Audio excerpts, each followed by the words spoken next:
Hmm. Hey everyone, this is Danielle from Black Business Boom, and I appreciate you guys for joining us this evening. I have the pleasure of having some very important folks from the SBA join me this evening. Mrs. Latanya Channel, I always say it wrong, as well as Sean McKeon. I hope I got that right, Sean. And they're Perfect. joining us from the Tennessee District Small Business Administration Office. And we're going to be talking about the Restaurant Revitalization Fund. The applications opened up today. And so I thought it was really important because. I think we lost. Did you lose me? Can you guys not hear me? I can hear you. Okay. All righty. So the applications opened up today. And so I wanted to make sure, because there are so many Black owned food and drink businesses, I thought it was really important for us to all get together and talk about this new grant that's available, the application process. I think that we've all seen with the PPP and the EIDL that there can be a lot of confusion around some of these processes. So I really wanted to have the folks from the SBA to come and join us to talk about getting your application through, what the qualifications are, and how to get your application in. So, hey, everybody, I see several of us joining in. Feel free, as we're going through, to drop any questions you have in the chat, and we'll make sure that we get to them before we wrap up this evening. Also, there should be an option on your end to raise your hand if you would like to speak, but we will hold all live questions until the end. So again, thank you guys so much for joining us. Tonight, we'll be talking about the Restaurant Revitalization Fund, which is a grant that's being offered by the Small Business Administration. And there is a ton of money that's out there to help business owners to recover from the COVID-19 pandemic. So again, I'm going to go ahead and let Latanya and Sean take it away this evening with the presentation. They're going to be telling you guys how to go out and get this money. Go ahead, take it away when you're ready, guys. Thank you, Danielle. Can y'all hear me okay? Yeah. Good. I had lost connection there for a second. So it's good to be back with you again, Danielle, and thank you so much for always taking time out to make sure SBA gets the word out so folks can hear it from the horse's mouth. So we really appreciate you. And it's okay to call me Chanel. When I'm feeling feisty, I say Chanel too. So, you know. And there's my dog. He's feeling feisty now. As Danielle mentioned, you have me tonight. And please forgive my dog. You also have Sean McKeon, who is my deputy here in the Tennessee District Office. As many of you know from the prior webinars that we have done, Jacqueline Merritt and Lindsay Gilmore are also two members on my team who can assist you with all things SBA, to include after this with any questions on the restaurant grant. So I'm going to start out just with some really high-level comments, and then I'm going to have Sean take it away to take a deeper dive into the eligibility requirements, and then we'll take some questions. So just a reminder of all the different programs that SBA has launched during the pandemic. Many of you have already taken advantage of the Paycheck Protection Program, and we know that there are others who are still attempting to take advantage of the program, and do know that as of today, the application for that has been extended to May 31st. That means you have until May 31st for your lender to get your information so that they can approve it. And then they have an additional month after that to close up some loose ends. But the date that you need to be worried about if you have not yet applied for PPP is May the 31st. We haven't heard yet if Congress and the president will extend that. So we hope you're continuing to pursue PPP, whether it's the first one, which is called that first draw, or the second. Please know that program is still open and available. Also, a lot of folks did not realize this, and we keep trying to get the word out, that if you have any existing SBA loan debt outside of coronavirus relief through the PPP or through the EIDL, that the SBA is basically paying, not basically, the SBA is paying your monthly payments on those. And that is for the regular SBA 7A loans, the 504 loans, and the micro loans. So if you have any questions on that, just reach out to our office because that should be done by your normal, regular SBA lender anyway. So you're not having to pay those monthly payments. In addition, many of you have also sought and have obtained and still seeking to obtain the EIDL, what we call the EIDL loans. Some of you may also have been contacted by SBA for the targeted advance for EIDL. That was the $10,000 grant that was provided, that was announced last year, but not everyone got the full $10,000. So if you didn't get the full $10,000 and there are certain criteria you have to meet, you now can get access to that full $10,000 that you didn't get last year, and you don't apply for that, you would have to wait to get an email from SBA.gov. In addition to that, for those who attempted to get the full $10,000 last year and didn't, there's a possibility that some businesses will get an additional $5,000 for a total of $15,000 for what's called the targeted EIDL advance, and then the supplemental EIDL advance, which is essentially money you don't have to pay back. So check your spam, look for any emails that should end at SBA.gov. There's lots of fraud out there, but make sure it's from at SBA.gov to see if you're eligible for that full $10,000 or $15,000 grant. In addition, the Shuttered Venue Operators Grant that opened up on April the 8th, and is, if anyone on here attempted to apply, it shut down on April 8th because there was some technical glitches. It opened back up last week. So that's one grant program that SBA launched, again, that Congress passed, and that was primarily focused on entertainment venues that could not function during the pandemic. And then here we are today, May 3rd. Sorry, this PowerPoint has cut off some of the text, but today SBA has launched the Restaurant Revitalization Fund. It is a tongue twister, so I will say either RRF, which is what we bureaucrats are calling it, the Restaurant Revitalization Fund. The acronym for that is RRF, or just the Restaurant Fund or the Restaurant Grant. And that opened today, which is May 3rd, 2021 at noon Eastern. So we want tonight we're going to solely focus on the Restaurant Grant Program, but if you have questions on any of the others, we can address those as well. So real quick, what the heck is RRF? What is the Restaurant Grant? What is the Restaurant Fund, regardless of what you may call it? So basically, this program became law under the American Rescue Plan that was passed on March 11th by Congress and signed by President Biden. Just so you know, there's $28.6 billion available for the RRF. And SBA is expecting those funds to go fairly quickly. So we hope that you'll apply pretty soon. Just to give you a little bit of context where we stand today, since PPP was launched last year, I think we're at about $700 billion that has been awarded for PPP. It could be a little higher, I haven't checked today. So just to give you a little context as to how quickly we think that this $28.6 billion in grant money may go. So please, after we finish today and take your questions, we're going to have 2 more opportunities for you to join some webinars we're doing this week. And of course, we have staff available to assist you. The idea is that you can have all your documents ready and available. So when you either sit down at the computer or when you call up the 800 number, you'll have everything you need to apply and there won't be any delays. I think I've already mentioned to you that it's only $28.6 billion. So once that money is gone, the program is over.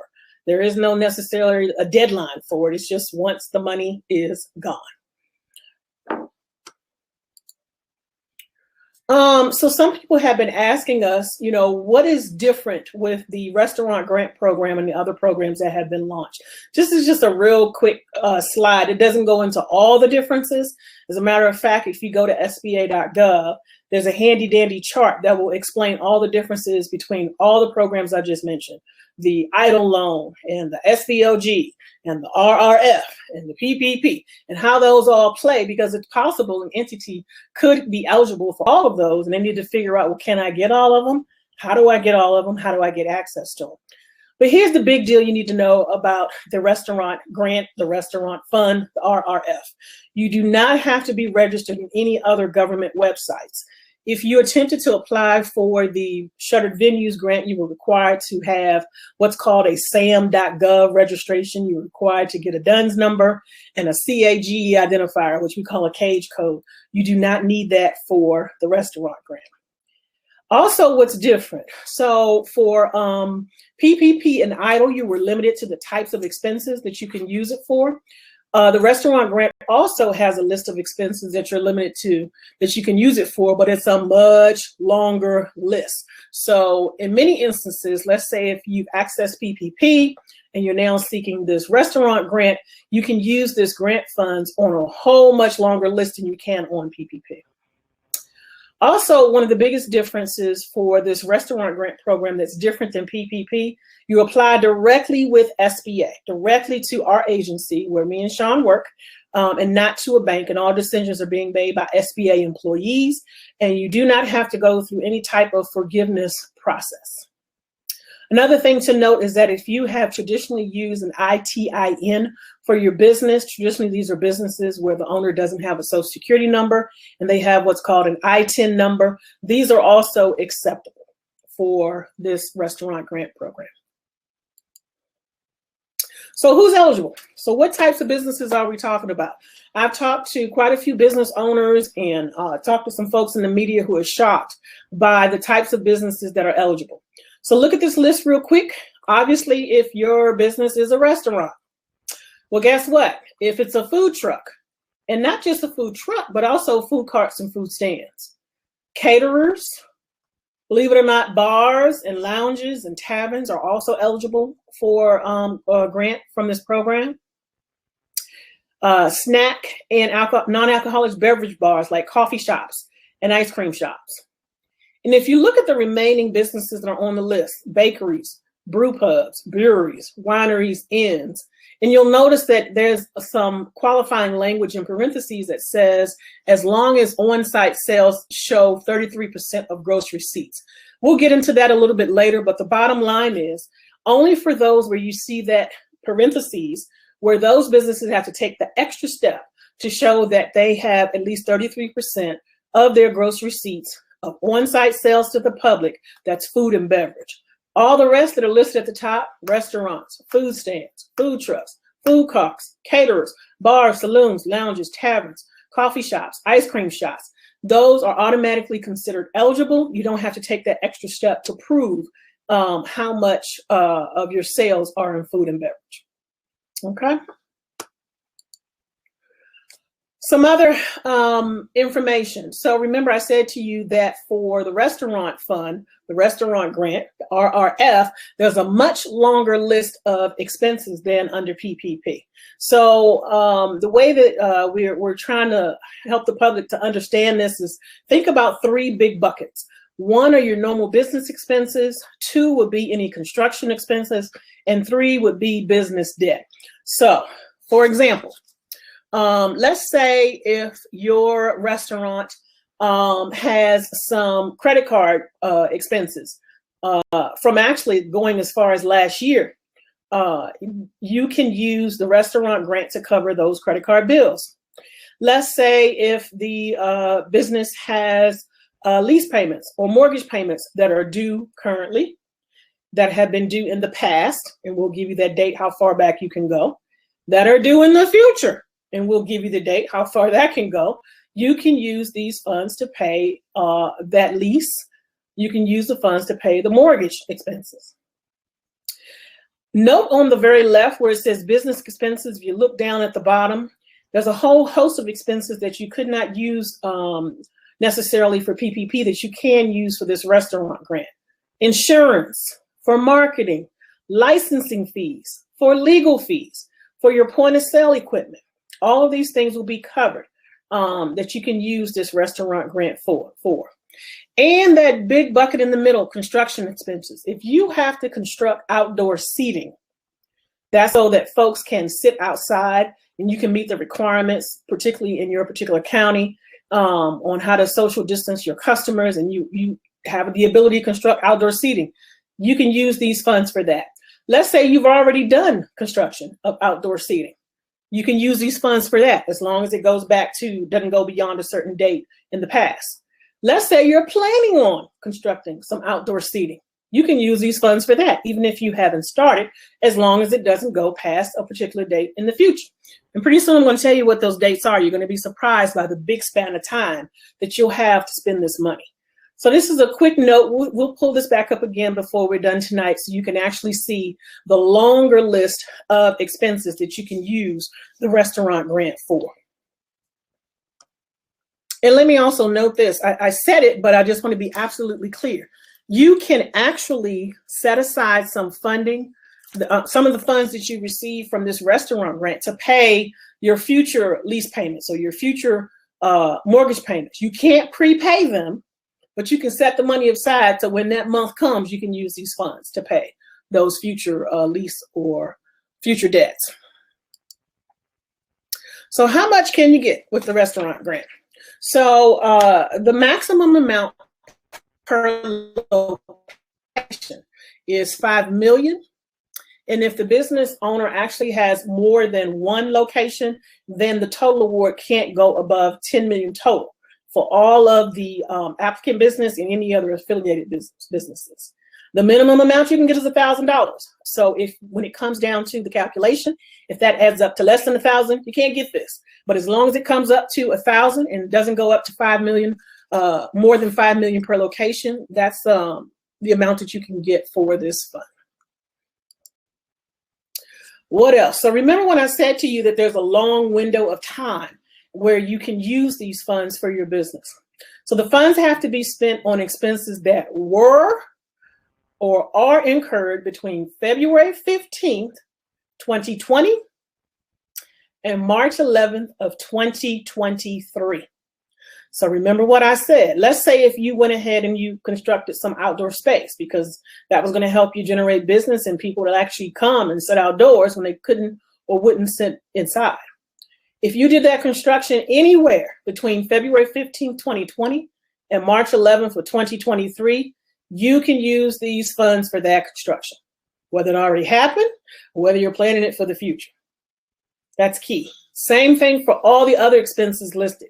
If you had some, let's say your landlord was nice enough to say, hey, you don't have to pay all the rent or you can catch up on the rent when you can. If you have back rent that's due back to February 15th, you can pay. You can use it with these grant funds. You can use these funds to pay any of that back rent going as far back as February 15th, 2020. When can you apply? Today. It opened up today at noon Eastern, May 3rd, where applicants can go now into the system on SBA's website and apply.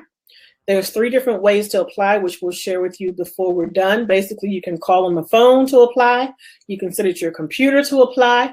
You can also use an existing point of sale provider. If you have Toast or Square that you're currently using for customers to swipe those credit cards, for your business, you can actually apply through Toast or Square, and they have a direct connection to SBA's application and portal to accept your application. And for many, that's a quicker, easier way because Toast and Square already have the information and data and sales and gross receipts already in that system. That's the reason why you use them. We've also heard from headquarters that those who do apply through Toast and Square, if you already have that set up, that's going to get a faster, quicker review, just so you know.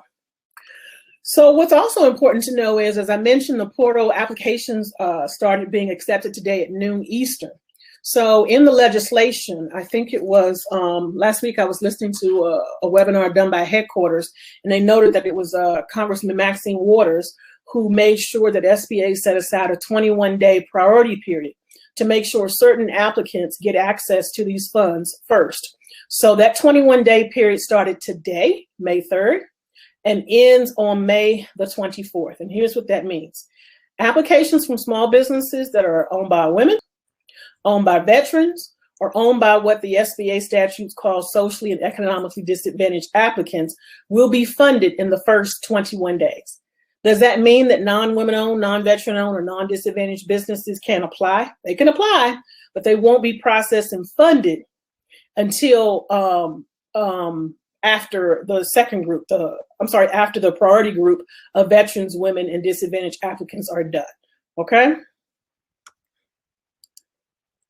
So what do we consider socially disadvantaged? For the purposes of SBA's regulations, we're on Black Business Boom tonight, so I'm assuming we're talking to Black business owners. You would be considered socially and economically disadvantaged for purposes of this fund.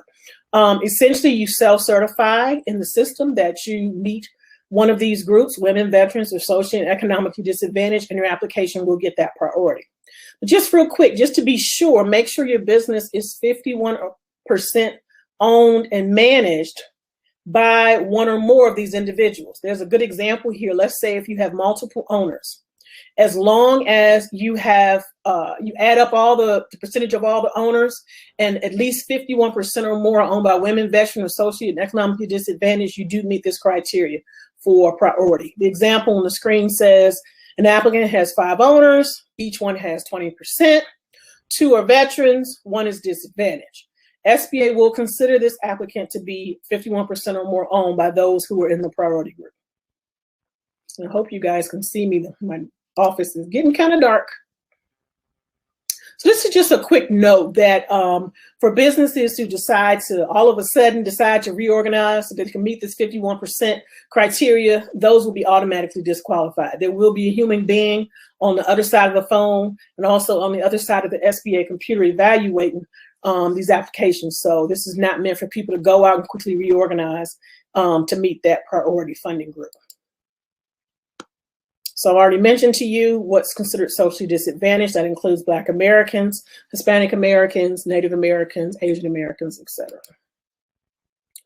So I also want to let you know the staff in SBA headquarters that runs the PPP program is the same office that is running this restaurant grant program, and they're trying to use some of the lessons learned from PPP. If you guys remember last year, it was like a mad dash trying to find a bank who could fund you.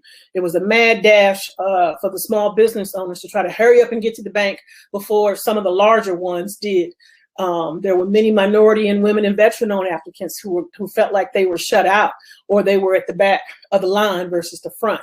So I've already told you that women, veterans, and disadvantaged applicants will be at the front of the line.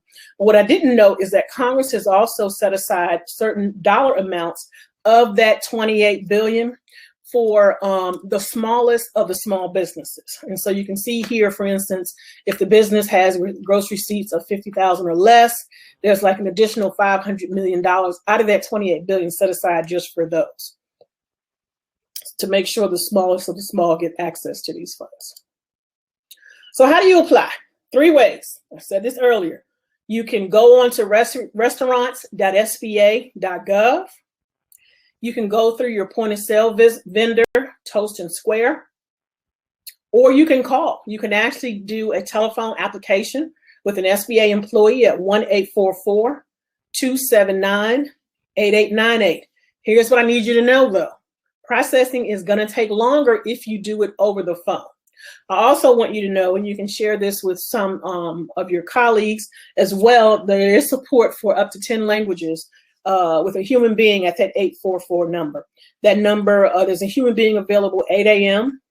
to 8 p.m. Eastern at that number. But it will take longer if you do a paper application, because what's going to happen is someone's going to have to key in your information. Then they're going to have to mail the application back to you. You're going to have to sign it. Then you're going to have to mail it back in. So it will get done, but it may take a little longer. We're also being told by SBA headquarters that once they have a completed application, no matter which way it comes in, that the business owner should see those funds within 14 days. So I'm going to turn it over to my trusted deputy, Sean McKeon, who's going to take you through some nitty gritty.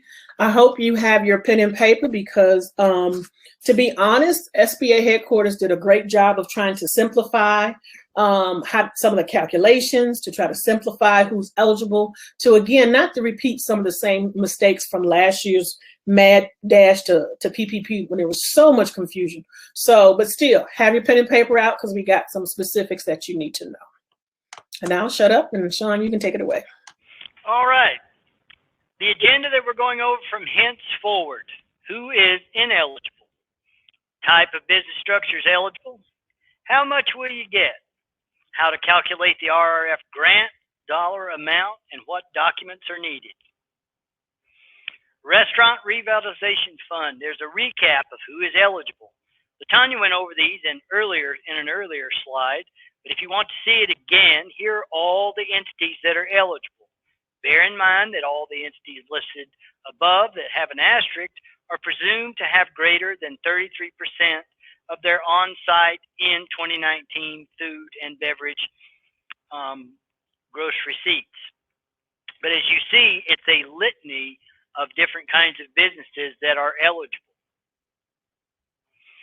Who is ineligible? Entities that are ineligible if any of the following apply. The entity is a state or local government operated business.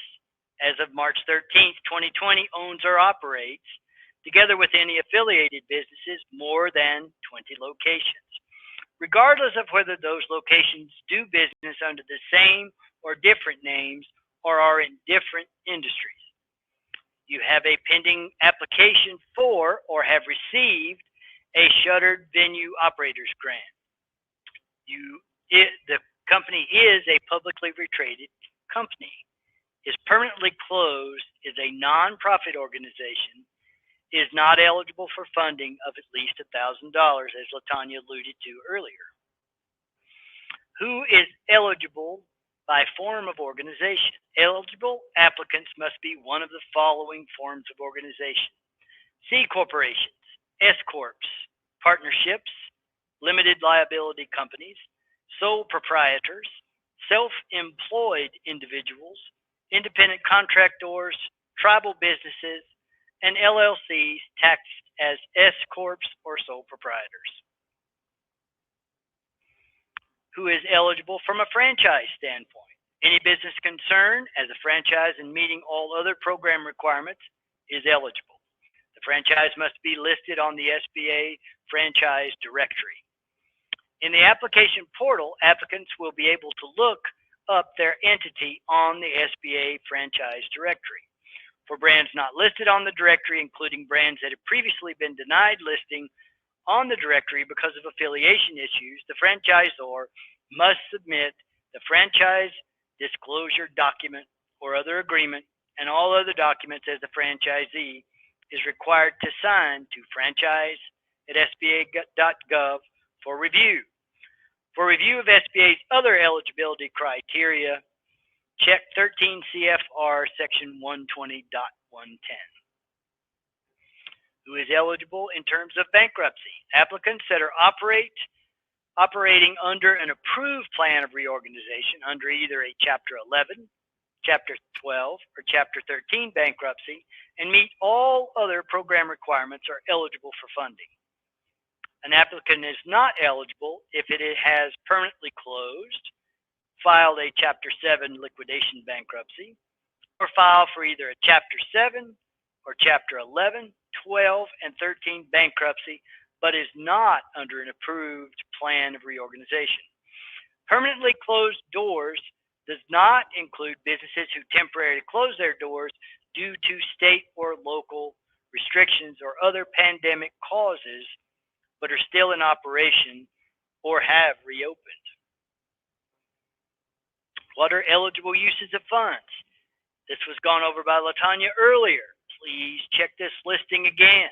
You can include your business payroll cost, your utility payments, maintenance expenses, business supplies, business food and beverage expenses, including those raw materials, covered supplier costs, business's operating expenses, including that insurance, marketing, fees, licensing, legal, and POS equipment. If you had to construct outdoor equipment to meet those COVID requirements, yes, you can pay for that. If you decide to expand, however, that is an ineligible cost. Business debt, if you have payments in any business mortgage obligation, both principal and interest. Please understand this does not include any prepayment of principal or interest. Business debt service, both principal and interest. This does not include any prepayment or principal or interest, as we talked about before. How do other SBA relief programs impact? Paycheck Protection Program loan. Any funds received through the Paycheck Protection Program will be subtracted from the applicant's final amount. Applicant is verified using their EIN, ITN, or SSN associated with its PPP loan. If the applicant received a PPP loan, the applicant must use the same EIN number for its RRF application as it used in its PPP application. If the applicant applied for a first draw PPP loan for multiple locations under one EIN and has subsequently applied for a second draw PPP loan under different EINs, the applicant must provide the EINs for each entities that received second draw PPP loans. Upon applying for RRF, the applicant must withdraw any outstanding PPP application. The applicant must not have a pending application for or have received a shuttered venue operators grant from the SBA. Restaurant Revitalization Fund, other attestations by the applicant. All applicants must certify that current economic uncertainty makes the funding request necessary to support ongoing or anticipated operations. When do I have to use the funds? LaTanya mentioned this earlier. The funds must be spent on expenses that were or are incurred between February 15, 2020 and March 11, 2023. Any of those expenses from before to after the time you receive it, from February 15, 2020 through March 11, 2023. If that business permanently closes after receiving the funds, the covered period will end when the business permanently closes or on March 11, 2023, whichever occurs sooner.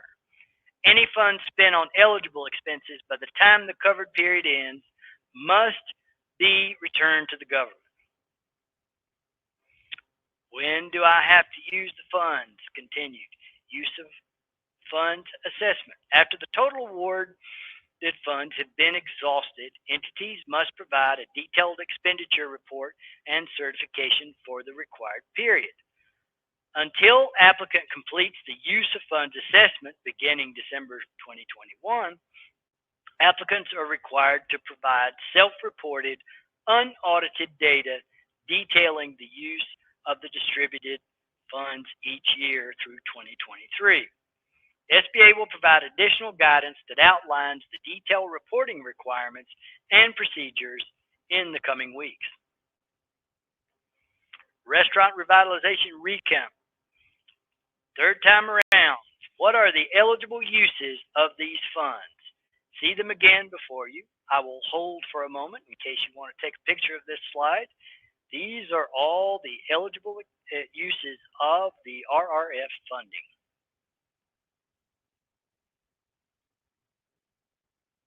How do I calculate my potential grant fund amount? Calculation 1. Applicants in operation prior to or on January 1st, 2019.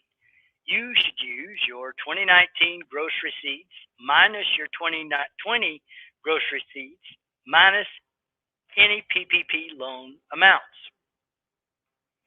How do I calculate my potential fund amount? Continued. Calculation 2. Applicants that begin operations partially through 2019. Your average monthly receipts times 12 minus 2020 gross receipts minus any PPP loan amount. Again, applicants that began operations partially in 2019 may choose to use calculation 2 or calculation 3. However, calculation 3 would require longer processing times.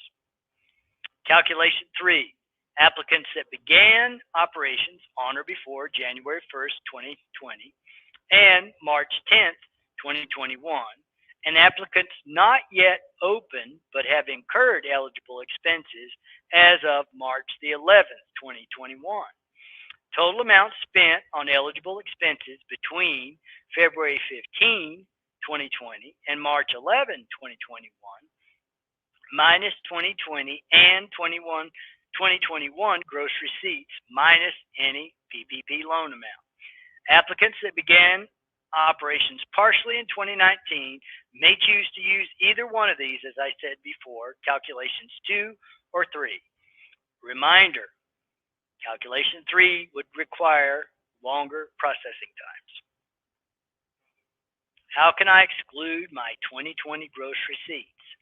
Do not include any of the following 2020 gross receipts: PPP, Protection Loan Program, first draw or second draw loans received in 2020 and or 2021. Section 1112 payments. Section 1112 payments are what Latanya referred to earlier as SBA debt relief on 7A, 504, and microloans. Any SBA economic injury disaster loan, idle advanced, targeted idle advance, or any other grant funds received via the CARES Act. Any state and local business grants. And Randolph-Shepard Act financial relief and restoration payments appropriation. Outcome, RR grant will be a much higher amount if you exclude these gross receipts from your calculation. What documents are needed to apply for the RRF? Have these ready now before you apply.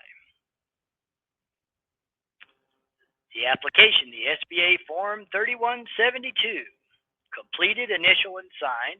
Completion of this form digitally on the SBA grant platform will satisfy this requirement. A verification of tax information.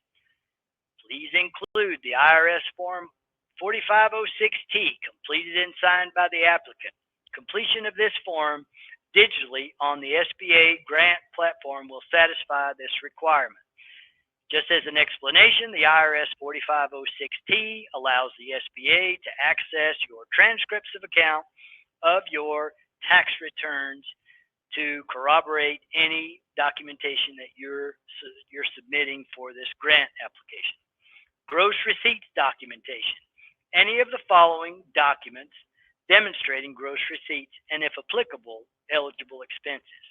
Your business tax returns, IRS Form 1120 or 1120S. IRS Form Schedule C, IRS Form 1040 Schedule F. For a partnership, IRS Form 1065, including all K-1s. Bank statements, externally or internally prepared financial statements such as income statements or profit and loss statements. Point of sale reports, including IRS Form 1099K. All of these documents will be required to compile your RRF application. What documents do I need in order to apply continued? SBA Form 1172, that IRS Form 4506T, 2019 gross receipts from your tax returns, 3 months of bank statements, 2020 gross receipts, preferred federal tax returns filed, point of sale reports. Accepted may delay the review by 14 days. Externally or internally prepared financial statements such as income statements or profit and loss statements, signed, dated, and certified as to the accuracy by the applicant. Continued. Under calculation 3, the following are required. The 3172, the IRS 4506T, those 3 months worth of bank statements again, 2020 and 2021 gross receipts, at least one for each year. It is preferred that you use your 2020 tax returns or your 2020 federal tax returns prepared but not filed, your 2020 point of sale reports, and your 2021 point of sale reports.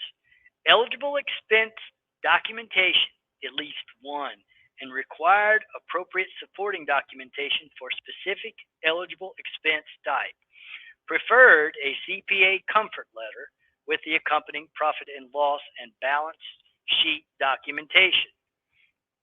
provides the fastest SBA review.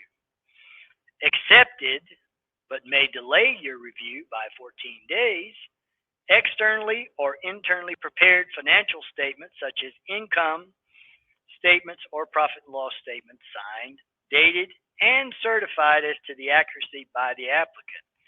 Eligible expense documentation, including invoices, payroll documents, etc.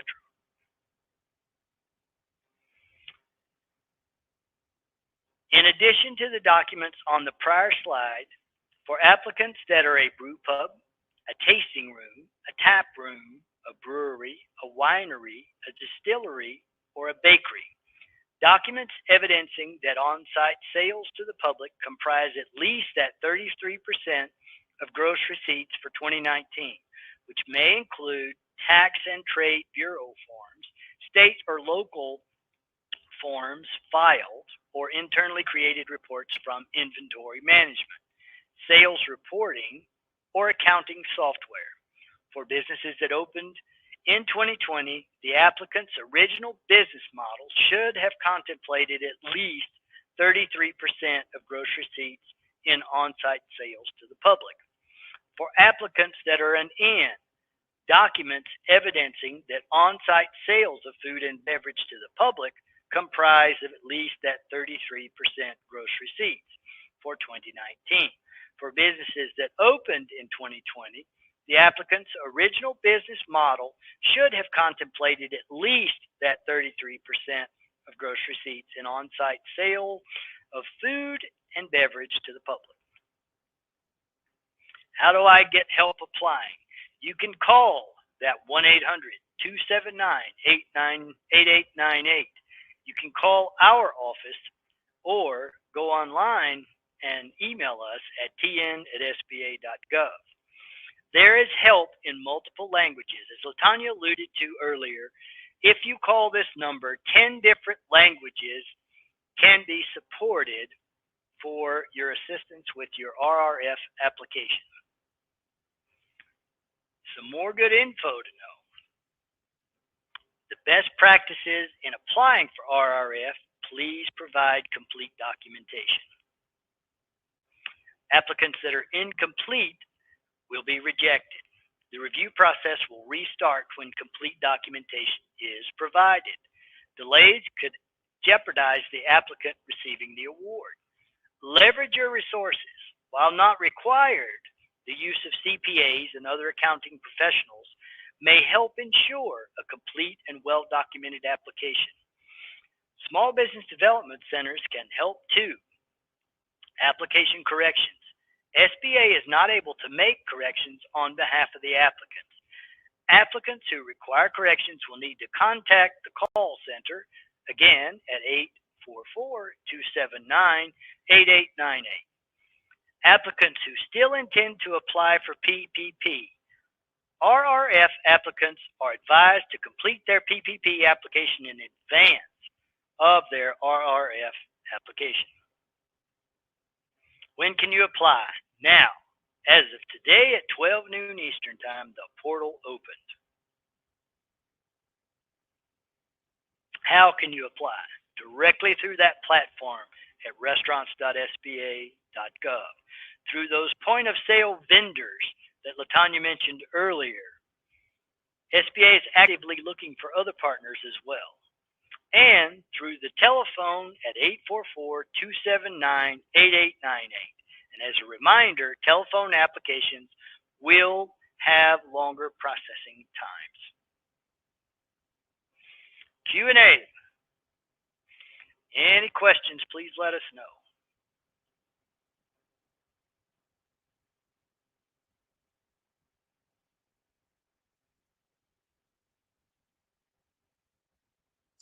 So there was one question that popped up in the chat that I already put a response to. Oh, wait a minute, I see some more.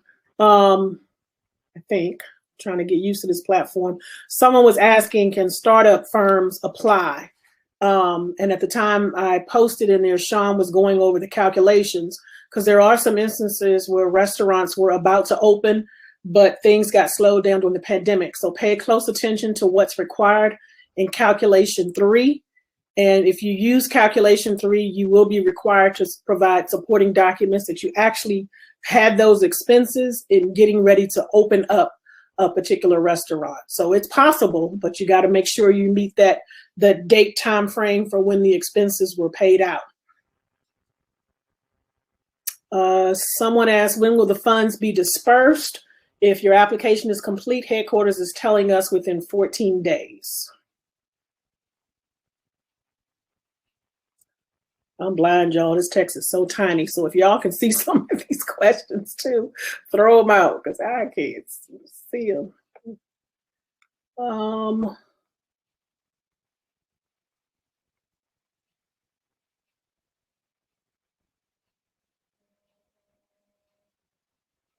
Is it worth applying if 2020 gross receipts were higher than 2019 gross receipts? Look at the calculation and see what number you come up with.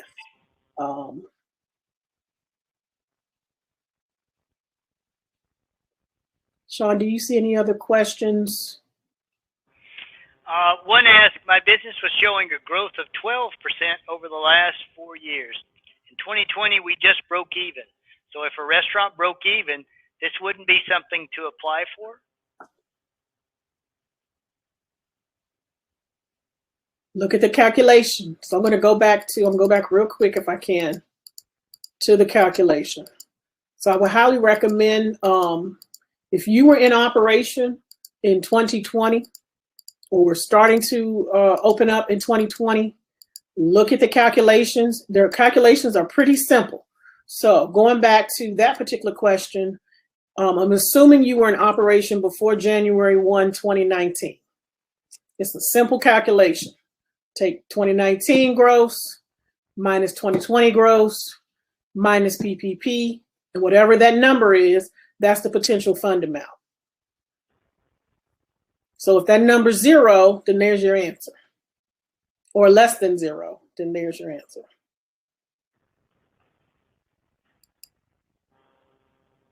Calculation 2, remember, for applicants that began operations partially through 2019.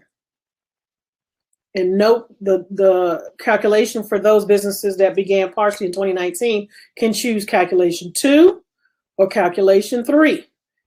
Calculation 3 is where you have expenses, and you have to then prove those expenses because maybe you didn't open yet. So run the calculation and see what the number comes up with. What is the CPA comfort letter? A CPA comfort letter is essentially a letter from an actual CPA that says, hey, these financials, I reviewed them, I've looked at them, and I'm comfortable with what they show. It's not necessarily where you have to go out and pay for audited statements from your CPA, because that can potentially cost thousands of dollars.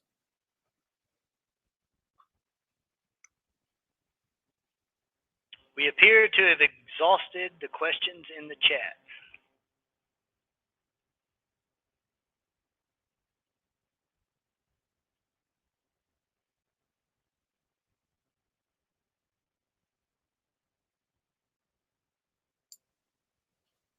Danielle, we can't hear you. It looks like you're trying to say something to us. We can't hear you at all. You want me to turn off my sound and see if yours will pop up? Okay.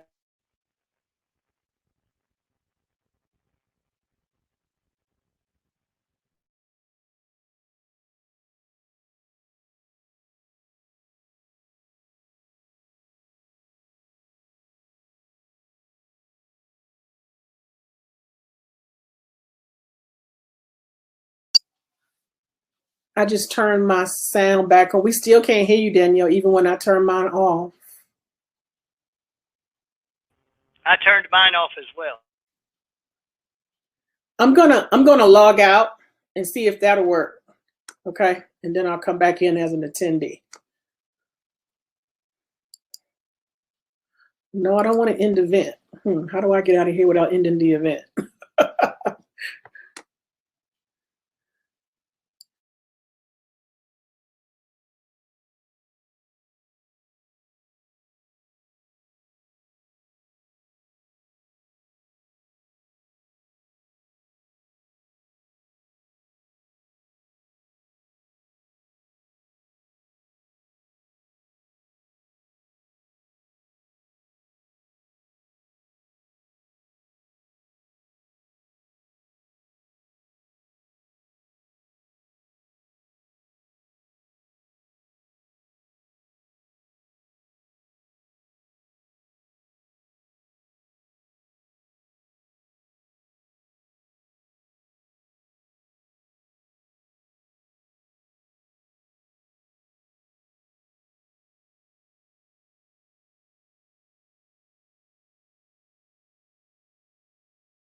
Danielle has left the room and she'll report back momentarily.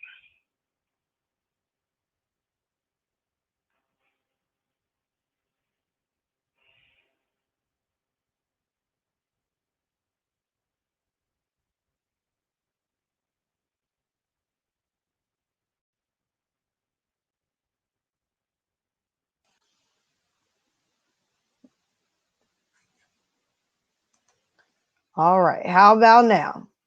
Oh, yes, we can hear you clearly. All right. Look at technology. Finally came through. Well, I wanted to, I saw before I dropped off, there were a couple more questions that I did see in the chat. And also Latanya wanted to make sure that we went over the upcoming, webinars. And Isaiah had a question. He said, "Good evening. I was in the first wave of Tennesseans to get COVID-19. I was in the hospital 65 days. Of course, my catering business was shut down until now. I don't have receipts for February 2020 and now for the restart. Now for the restart for now. Can he still apply?"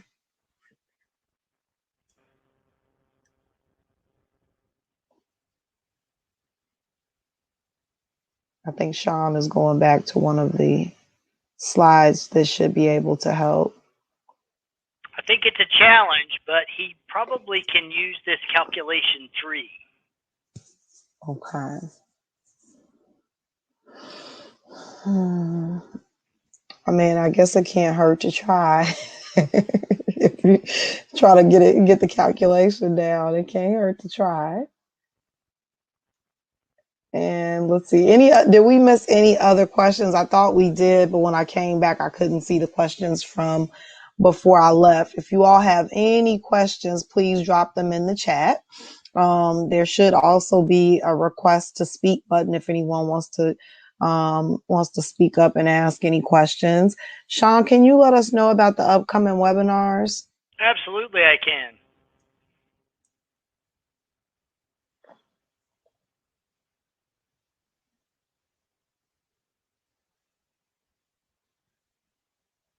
Wanted to also tell you all that you can get upcoming information on all the COVID-19 programs as well as regular SBA training by applying for our newsletter.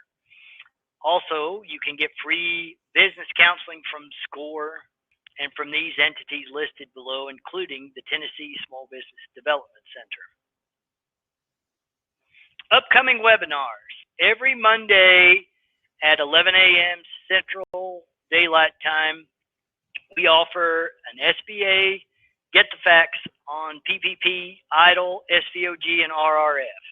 Please log into our website at sba.gov/TN and register for one Monday that you wish to join us for that webinar. Tomorrow, we're doing a restaurant revitalization webinar on May the 4th at 9 a.m.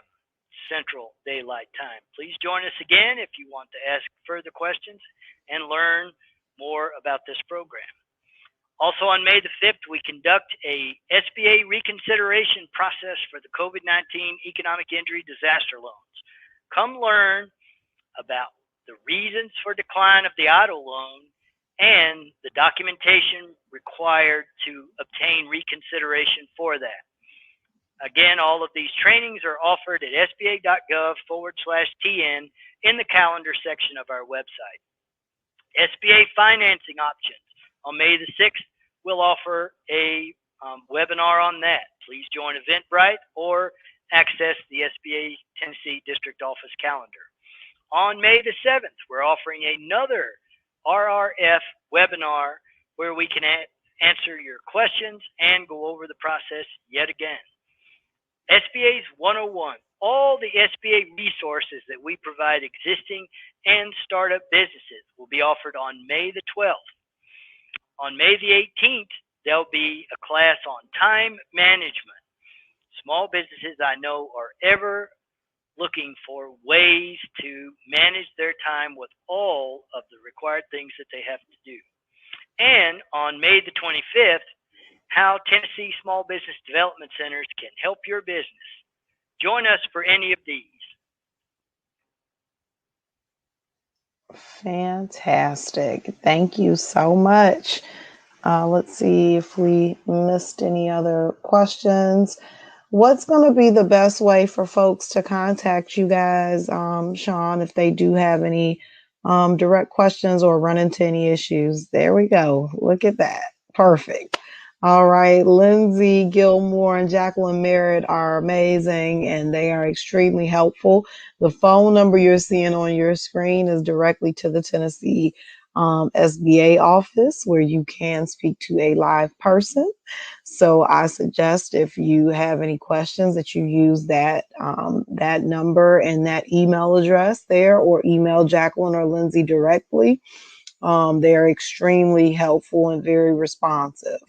Also, I will make sure that everyone who tuned in gets the link to the replay of this so that you are able to share it and go back and watch it if you need more information. So I'll make sure that you guys get that. Let's see if we missed any additional questions. Jonathan is asking that you go back to the last slide. There you go. All right, fantastic.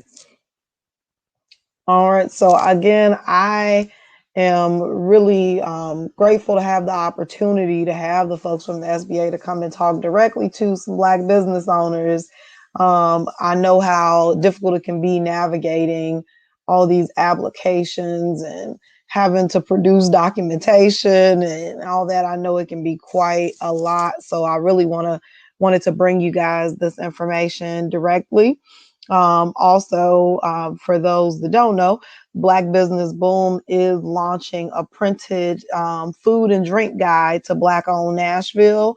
We're launching next month, and so we'll be spotlighting 25 Black-owned businesses in the Nashville area. Some of you guys may have gotten an email from me about it already. If not, in the email that I send with the replay link, I'll make sure I include the information about that.